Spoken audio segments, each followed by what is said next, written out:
नमस्कार दोस्तों, स्वागत है आप सभी का आज के इस क्लास में। और आज हम लोग पढ़ने वाले हैं वेस्ट बंगाल बोर्ड का इंग्लिश सब्जेक्ट का चैप्टर 9, जो कि क्लास 9 का ही है।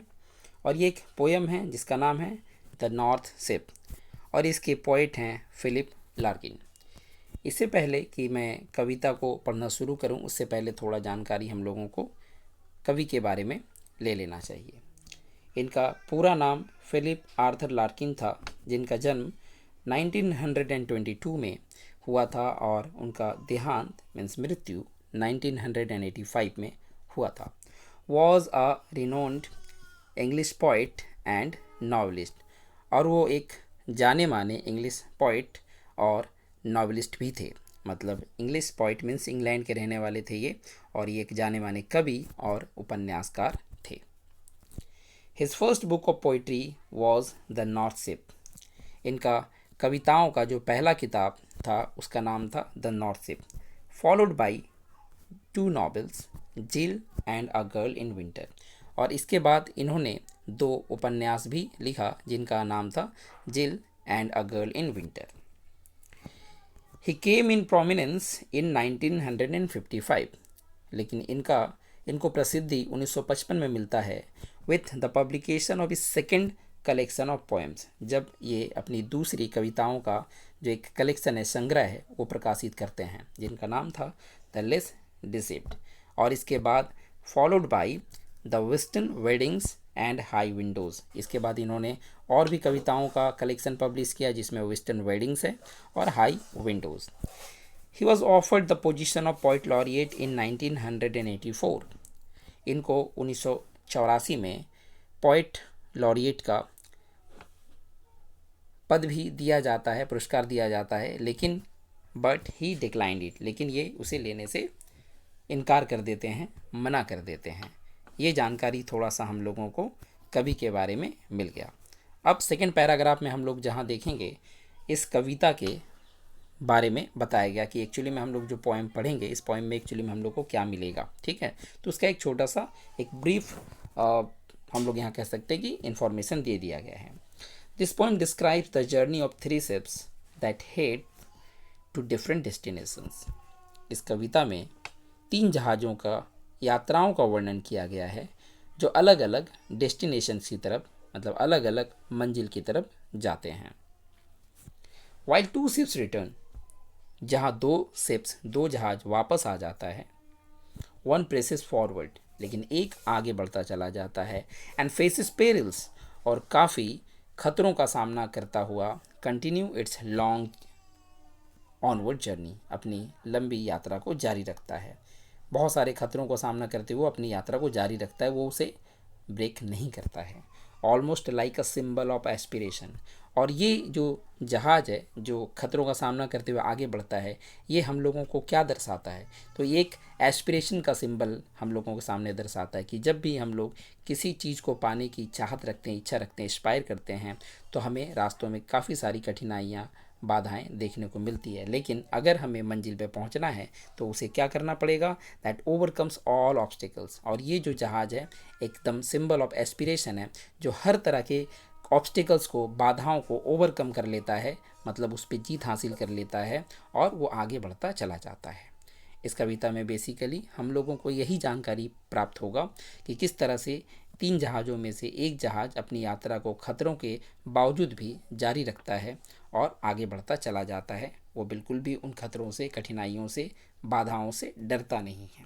तो चलिए शुरू करते हैं हम लोग पोएम को। इससे पहले मैं आप लोगों से एक रिक्वेस्ट कर दूं कि अगर आप लोगों को ये वीडियो पसंद आए, कुछ सीखने को मिले, तो प्लीज़ वीडियो को लाइक कीजिएगा, शेयर कीजिएगा, और अगर आप लोगों ने चैनल को सब्सक्राइब नहीं किया है तो प्लीज़ चैनल को सब्सक्राइब करके बेल आइकन को प्रेस कर लीजिएगा, ताकि मैं जब भी कोई वीडियोस डालूं तो आप लोगों को उसका नोटिफिकेशन तुरंत मिल जाए। चलिए शुरू करते हैं अब हम लोग कविता को। आई सॉ 3 शिप्स को सेलिंग बाई, मैंने 3 जहाज़ों को आगे बढ़ते हुए, सेलिंग मतलब जहाज़ पानी पे जब जाता है तो उसे सेल करना कहते हैं। ठीक है, तो जब मैंने 3 जहाज़ों को जाते हुए देखा, ओवर द सी, समुद्र में, द लिफ्टिंग सी, उठते हुए समुद्र में, जहाज़ों को समुद्र में आगे बढ़ते हुए देखा गया। और वो समुद्र कैसा था, वो समुद्र था लिफ्टिंग, लिफ्टिंग इसीलिए कहा गया क्योंकि जो वाटर ऑफ सी था वो क्या बहुत ज़्यादा अप एंड डाउन हो रहा था, ठीक है, बहुत ज़्यादा पानी में हम लोग उछाल देख पा रहे हैं, इसी वजह से उस समुद्र को लिफ्टिंग सी यहाँ पे कहा गया है। And the wind rose in the morning sky, और सुबह सुबह का समय था तो आकाश में जो हवा है ऊपर उठता हुआ दिखाई दे रहा था। And one was rigged for a long journey, और उसमें से एक जो है वो अपनी लंबी यात्रा के लिए तैयार था। रिग्ड मतलब पूरी तरह से इक्विप्ड, पूरी तरह से हर तैयारी के साथ, ठीक है। तो 3 जहाज़ों में से एक के बारे में क्या बोला जा रहा है कि वो पूरी तरह से अपनी लंबी यात्रा के लिए तैयार था।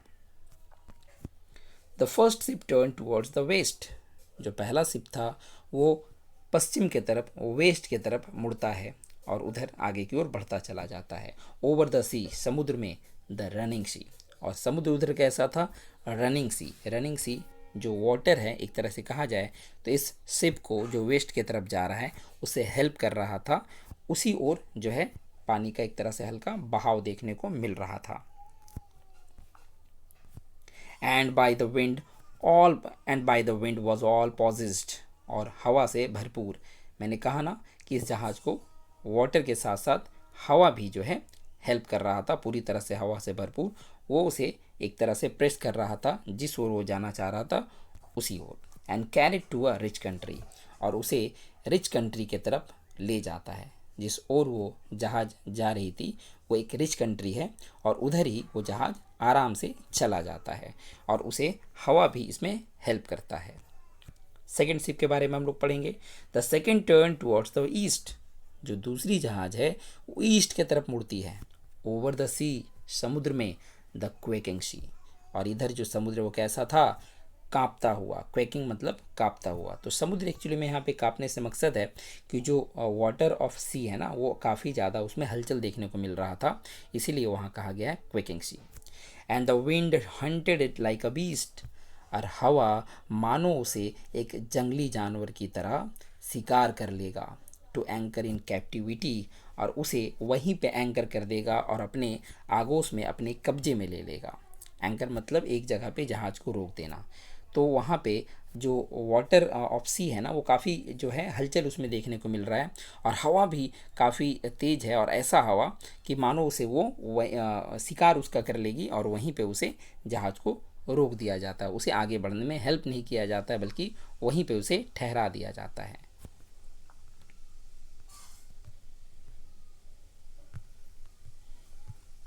अब हम लोग पढ़ेंगे तीसरी जहाज़ के बारे में। The third ship drop toward the north, जो तीसरी जहाज़ है वो नॉर्थ की तरफ जाती है। Over the sea, the darkening sea, समुद्र में, अंधेरे, अंधकार से भरी, अंधेरा से भरी समुद्र में। मतलब जो तीसरी जहाज़ जिस ओर जाती है नॉर्थ की तरफ, इधर में समुद्र कैसा था, पूरा डार्क था, पूरा अंधेरा था, बिल्कुल अंधेरा। But no breath of wind came forth, और इधर में हवा बिल्कुल भी नहीं चल रही थी, ठीक है। उसके सामने किसी तरह का कोई हवा नहीं आता है जो उसे हेल्प करे आगे बढ़ने में, बिल्कुल भी हवा नहीं देखने को मिलता है। And the decks shone firstly, और जो डेक है जहाज़ का जो ऊपरी हिस्सा है उसे हम लोग डेक कहेंगे। वो जो डेक है वो काफ़ी चमक रहा था। फर्स्टली मतलब बर्फ़ से पूरा वो ढक गया है और वो काफ़ी चमक रहा था। जो बर्फ़ से ढका हुआ जो बर्फ़ है ना वो काफ़ी चमक रहा था, जो डेक के ऊपर, जहाज़ के ऊपर गिरा हुआ था, पूरा कवर था, वो कवर्ड था, sorry. The northern sky rose high and black, उत्तर की तरफ जो आकाश है वो भी काफ़ी ऊंचा और काला था, पूरा ब्लैक हो चुका था, पूरा अंधेरा था।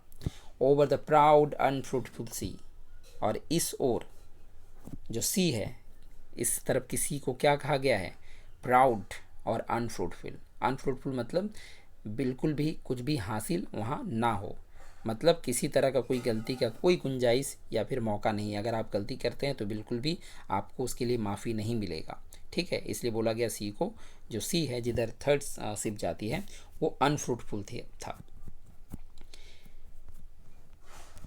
East and west the ships came back, और जो ईस्ट की तरफ जहाज़ गया था और वेस्ट की तरफ गया था वो दोनों वापस आ जाते हैं, हैप्पीली और अनहैप्पीली, खुशी से या फिर नाखुश होकर, लेकिन दोनों वापस आते हैं। But the third went wide and far, लेकिन जो तीसरा जहाज़ है वो आगे दूर तक बढ़ता चला जाता है। Into an unforgiving C. Unforgiving सी मतलब वो समुद्र जो बिल्कुल भी माफ़ नहीं करने वाली थी। Under a fire spilling star, और जो तारा है उससे मानो कि पूरा आग निकल रहा हो, फायर निकल रहा हो उस ओर। मतलब यहाँ पे बोला जा रहा है कि थर्ड शिप जिस ओर गई है उधर में नेचर का बिल्कुल भी हेल्प नहीं मिला उसे। And it was rigged for a long journey, लेकिन वो तो पूरी तरह से तैयार था अपनी उस लंबी यात्रा को जारी रखने के लिए, कंटिन्यू करने के लिए, और वो बिल्कुल भी डरता नहीं है और वो आगे बढ़ता चला जाता है इन सब कठिनाइयों, इन सब डिफ़िकल्टीज़ और ऑब्स्टिकल्स के बावजूद भी। तो इस कविता में हम लोगों को बेसिकली इन्हीं 3 जहाज़ों के बारे में जानकारी दी जाती है, जिसमें से एक रिच कंट्री की तरफ जाता है जहां हम लोगों ने देखा उसे हवा और जो सी है, रनिंग सी, उसका हेल्प मिलता है। दूसरे को एक जगह पे ठहरा दिया जाता है और वो आगे नहीं बढ़ता है, लेकिन जो तीसरा है वो हर कठिनाइयों के बावजूद भी आगे बढ़ता चला जाता है और कठिनाइयों का सामना करता चला जाता है। वो बिल्कुल भी डरता नहीं उन चीज़ों से। तो इस कविता के माध्यम से कभी हम लोगों को यही समझाना चाहते हैं कि हम सबके जीवन में भी इस तरह की बहुत सारी कठिनाइयाँ आती हैं और हमें नहीं डरना चाहिए उन कठिनाइयों से, उन बाधाओं से, उन ऑब्स्टिकल्स से। हमें भी उन ऑब्स्टिकल्स को ओवरकम करते हुए आगे बढ़ना चाहिए। तो आज के वीडियो में बस इतना ही। इसके बाद हम लोग इसके अगले वीडियो में कोशिश करेंगे कि इसका MCQs और जो क्वेश्चन आंसर्स हैं वो सब हम लोग सॉल्व करेंगे। तो चलिए आज की वीडियो को यहीं एंड करते हैं। धन्यवाद।